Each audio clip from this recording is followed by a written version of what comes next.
Okay, so welcome to day 2 of my Mental Health Awareness Week campaign. The topic of Mental Health Awareness Day and Week for 2020 is kindness, and I'm selected members of the community who have shown me extreme kindness and also the trust and helped us be able to achieve what we've been doing at the moment behind the scenes. And one woman who is extremely behind the scenes and a lot of things that people may not know about is my great friend Leanne Abernethy, who is working from home at the minute. She is studying for her degree, and you're also running the Bushmills coronavirus support group. So you're doing wonderful work in the community just as normal. So I see you in a lot of different capacities to do with the trust, but you're also a very busy mum of 3.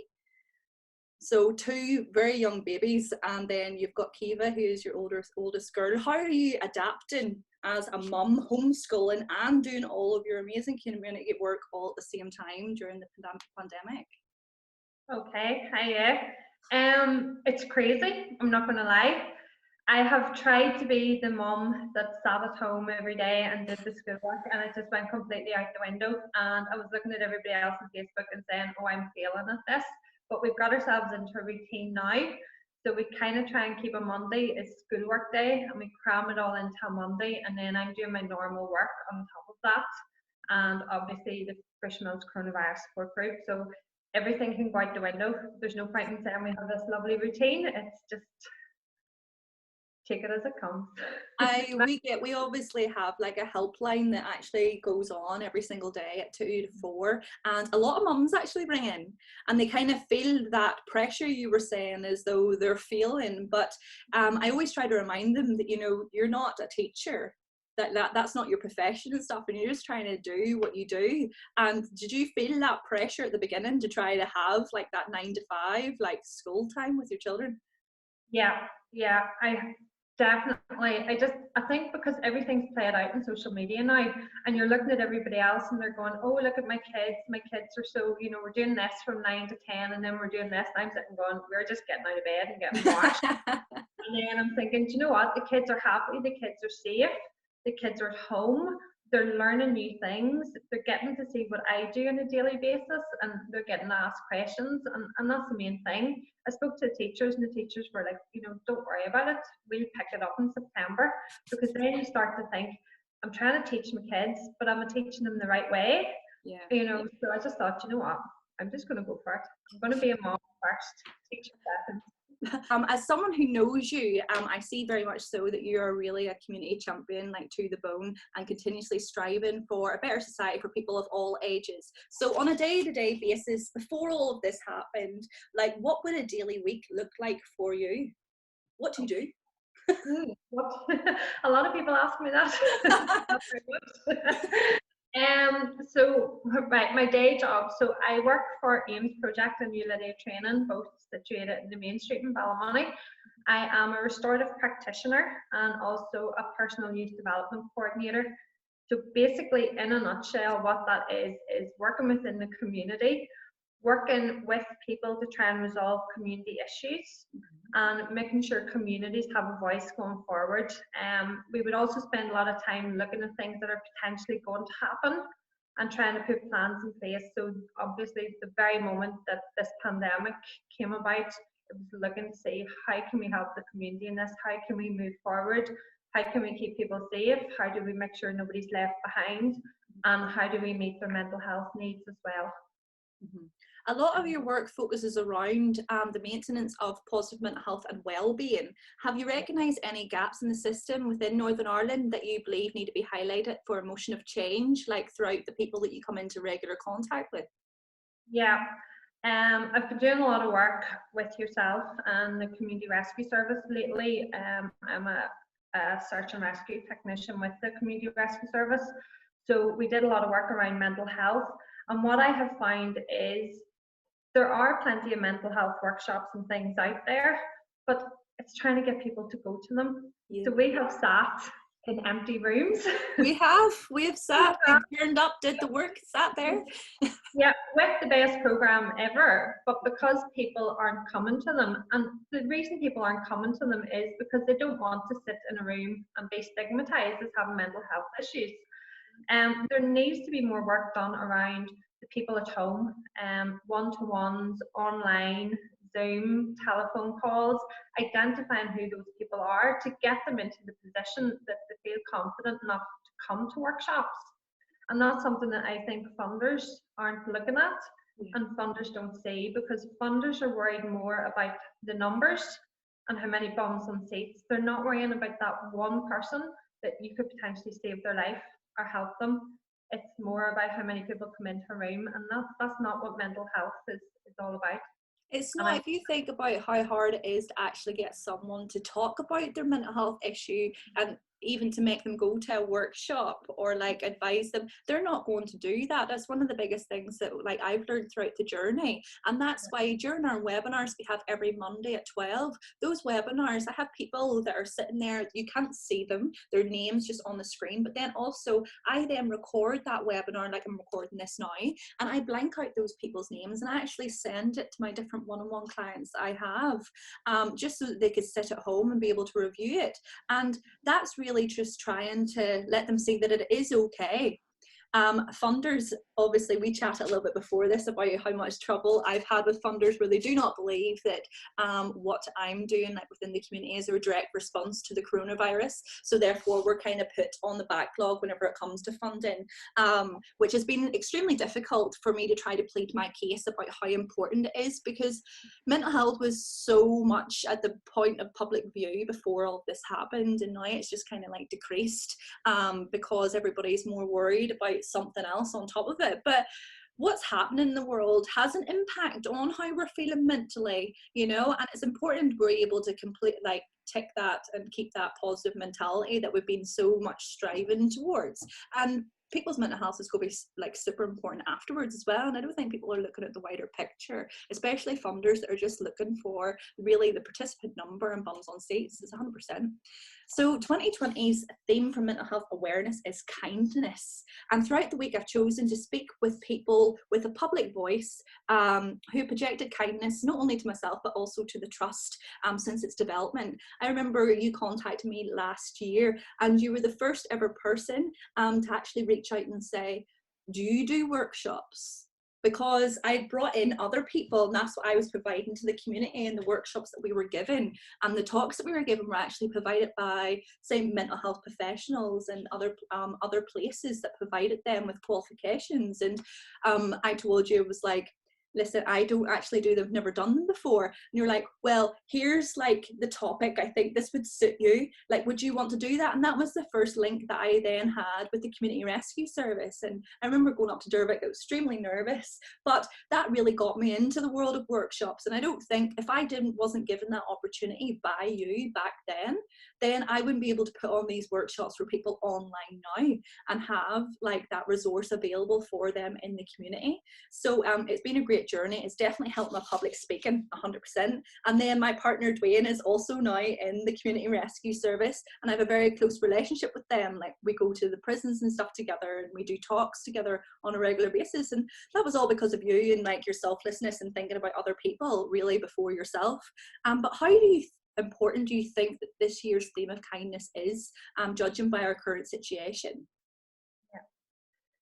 It's key. It's great to see kindness going to the forefront again, because I think people's lives have been so busy over the last number of years that everybody is worried about themselves and their own family, and they haven't seen the bigger picture. It's got to stage people don't know who their neighbours were anymore. They didn't know. They just lived their life. They went to work. They came home. That was it. Thank you for the kind comments, by the way. But kindness is key. I have found, and I mightn't be flavour of the month for saying this, but people are out there doing work because they're paid to do it. So whenever I spoke to you about doing the mental health things, it's because I felt that you had a story to tell, and I could see the kindness within you, and I wanted that to come out. Anybody can pay money and get somebody in to talk, but that person has to have kindness, and they have to have that passion within them for it to come across, and that's what I'm always looking out for. And I always stay in the background, so completely out of my comfort zone talking on this. I know, yeah. So thank you, Yasmin, for that. Sorry. I was pulling the friend card there with you at the start of the week. But But anyway, kindness is completely key in everything, and I can see from, if there's anything good has come out of what's going on at the minute, and the lockdown and the pandemic and everything, it's that people are coming out and they're caring for each other, and that kindness is going on in the community. People are looking out for their neighbours again, they're looking out for their family, they're knocking doors to see are people okay, and that is something that is absolutely fantastic, and I can't get over how great it's been. And it's just something that I hope that's going on in the future when we go back to our busy lives, that kindness can keep going. And it's nearly at a time kindness was sneered at, where you were trying to be successful, you weren't trying to be kind. You know, so hopefully we'll go back to, you know, not everything's about money, it's about looking after each other. 100%. And the Bushmills Coronavirus Support Group then, it was the first one that I've seen of its kind, and I remember looking at it and thinking, what's she doing now? You know, I was like, what's this? Because it was at the time where the toilet rolls just started to disappear. Like, that's whenever I seen it begin, and even then me and Dwayne were like, are the toilet rolls really disappearing? But then you started this group, and it was genuinely, it was the first one that I seen. It was in early March of this year that everything started to kind of, everybody was looking for everything. And that was the first one that I seen pop up on my Facebook timeline. And you really, really spearheaded that initiative. And I think a lot of other communities then started to follow suit. Do you think it would have led to this though? Do you think it would have led to the actual group being as big and you having as many volunteers and doing as much like within the community as what you are? Or did you think you were just going to go, there's toilet rolls in the mace or you can get this here? That was it. I suppose because of my role within the community and a restorative practitioner, and we're always looking at what was potentially coming, we thought we need to put something in place. So within Lydia training and Dalriada training and Ames project, which is our places in Ballymoney, we each took on our own area. So my boss has took on Bleedside in Ballymoney, and I took on Bushmills because I live in Bushmills. But basically it was, right, we'll volunteer our time and we'll set up a Facebook page. And I remember saying, I'm setting up this Facebook page, I'm not really going to get involved, I'm just going to set it up, and it can be a way of people to put anything COVID-19 related on the page so that people aren't going around looking. And it just it skyrocketed from there. So it was the community that pushed it forward, it wasn't me. They came forward and they said, look, you know, can we have a meeting? This was before the lockdown and you were still allowed to meet.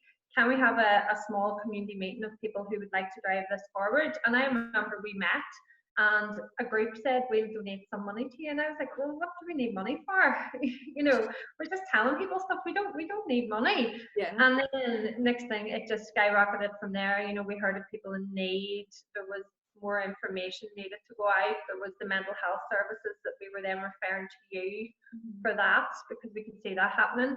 We had volunteers looking to join up, and I was going, I don't know why we need all these volunteers. So we've over 40 and we need them all. So we're doing a great job. The volunteers are fantastic over there. You know, I can't sing their praises enough. And I'm just sitting in the background doing my wee bits and pieces, but they're the ones doing everything. But never in a million years thought that it was going to kick off like this. I did steal the idea of starting a Facebook page, so I can't take all the credit for that. There's a girl, personally the first one that I seen, you see, because I know you obviously. There's a girl called Anna Beatty, and she started one up in Killyman, up in County Tyrone, where I'm from. So she started one up there, and I remember contacting her and going like, this looks really good. And she said, oh, well, I stole it from somebody over in England. All right, okay. So so we just set it up as a support group, and then it went from there. But yeah. How many members does the page have? I think it has around 600 at the moment, which is good for a small village. It really, really is. Yeah, no, 100%. Bushmills, like for anybody watching this who doesn't know, Bushmills is not exactly like Belfast or Korean or anything like that there. You know, it's very, very, very tiny. But then again, that close-knitness of it, you know, means that there's all of this different support for all of the different people that's there. And as you said, you refer a lot of the mental health services like to me, and what happens is I'm on contact with them on a regular basis, and they actually speak very, very highly of the service you provide. I know that some of them can't leave their house and everything, and like some of your volunteers have been delivering goods from Tesco's and stuff to them, so they can't say anything more like good for the things that you're actually doing within the community. So you must be like blown away by the actual kindness that you've seen firsthand from all people of all ages from Bushmills. I see that there's some local young boys and girls actually involved in stuff as well, which is lovely. What types of support to the community are you actually giving? So what kind of things are you collectively doing? I know you keep saying it's not you, so what kind of what kind of stuff is the groups doing? Yeah. So I'll just run you briefly through sort of the things we're doing. So we're going to put the links to everything on top of here as well, and anybody who needs to get in contact and stuff as well. So we'll have that all above. So just tell us what you do. So what we do is I am the initial point of contact. So we're just saying anybody, if there's anything annoying you or anything you need or you want to run by us, please phone me, and they'll come through to me and they can have a chat. And it could be anything from they need help with shopping, they need prescriptions lifted, they need support around something. They're just not sure of where to turn to at this moment in time. They're not sure who's open, who's not. We will go out and deliver food parcels. If there's people in need, we make up community packs as well and deliver out to them. It's sort of like a one-stop shop where they phone us and we will signpost on to wherever we think is appropriate, and support them. There's a lot of people at the moment around universal credit. Yeah. They're not sure what's going on there. There's people with mental health issues that just need somebody to talk to. So we've got that good network that would say, right, well, we're not ideally placed to do that, but we know somebody who is, and we refer on. A lot of people, like we were talking about earlier, it's confidence and they don't want to make that first step, whereas they know me, they'll phone me, and it's a friendly private chat, and they feel that they can tell me whatever it is and they're not judged, and we'll take it from there. And usually then whenever I make the referral on, I will do that first stepping stone contact between the two, so that they're not just walking in with their eyes shut, obviously all online and on telephone. No, obviously, like we do stuff on Instagram, like the trust itself, and we'd ask some questions for like people to like vote in and stuff. And it's very, very important that whenever you work within the community to the capacity as such as what you do and what I do, we don't go snooping around your profiles or anything, and we don't go delving in or Googling you, or, you know, or really we just want to deal with the issue that's at hand and be able to get a resolution for that issue in any way best, like way possible. And if we can't, we'll not just leave you, we will then get someone who can actually deal with that. Because you were saying about universal credit and stuff, and I've had a lot of, like, I just finished like filling out benefit forms and everything for like the attendance allowance and carers allowance and things, so I do a lot of stuff around that as well. And it's like, if I found that there was something that, you know, you weren't able to do, I'm filling out that form for people, and they need to be able to trust me with that information, you know. And community support people like me and you and like the volunteers and everything, we just want to help. We're not interested in any situation around the story. We're just interested about how to be able to positively impact you and get whatever it is out of the way. And I think, you know, that's what it is. A lot of people are embarrassed by their situation at the moment, and you're sitting going, please don't be embarrassed. We want to help, and we know there's other people out there that haven't gotten contact. Now, thankfully, a lot of people that contact us are friends and neighbours and relatives, and they'll come to us with somebody's name, and we can make that contact. But for anybody out there that is struggling, we do say, please just pick up the phone. You know, we're not going to judge. As I said, I'm part of the community rescue service. I don't want to be out there searching for people. I want to help them before they get to that stage where they feel there's nowhere else to turn. And basically that's it. Yeah. So just before we go, which I thought was a fantastic chat, a little bit deeper into the work and all that you actually do, because you're a woman behind many things. Is there any advice you'd like to give to anyone that needs support during this time or is suffering in silence? I know we just touched on that there now, but any finishing wee points you'd like to make? Yeah. There are so many groups out there doing brilliant work at the moment. You know, please get in touch with a group if you're struggling. If you have any issues and you feel you need to talk, please talk to a family member, talk to a friend, pick up the phone. My phone number will be on this, hopefully, and you can just phone me. Phone me anytime. You don't have to be from Bushmills to phone me. Everybody, your phones will be blowing up now after this. I've nothing to do. I'm sitting at home all day. Phone me. You're completing your degree though, aren't you? You are completing your degree and stuff at the minute. You're saying you've got an essay. Yeah, I have an essay due But we need distractions though. We need distractions. So yes, your number will be on this and stuff as well. And if anybody feels as though Leanne can help them in any way, shape or form, or at least even if she can't help you with that particular problem, you'll be able to signpost them to someone who can. We don't leave anybody left out to dry. You know, we make sure that every sentence is finished with a full stop. And that's the beauty of volunteer work, like within our community. But thank you so much to my friend Leanne for coming on and speaking to everybody. Join us again tomorrow. Coffee and cake is all left. Oh yes, no, 100% coffee and cake. We love coffee and cake. All right, so thank you very much, and Thank you. Bye. Bye bye.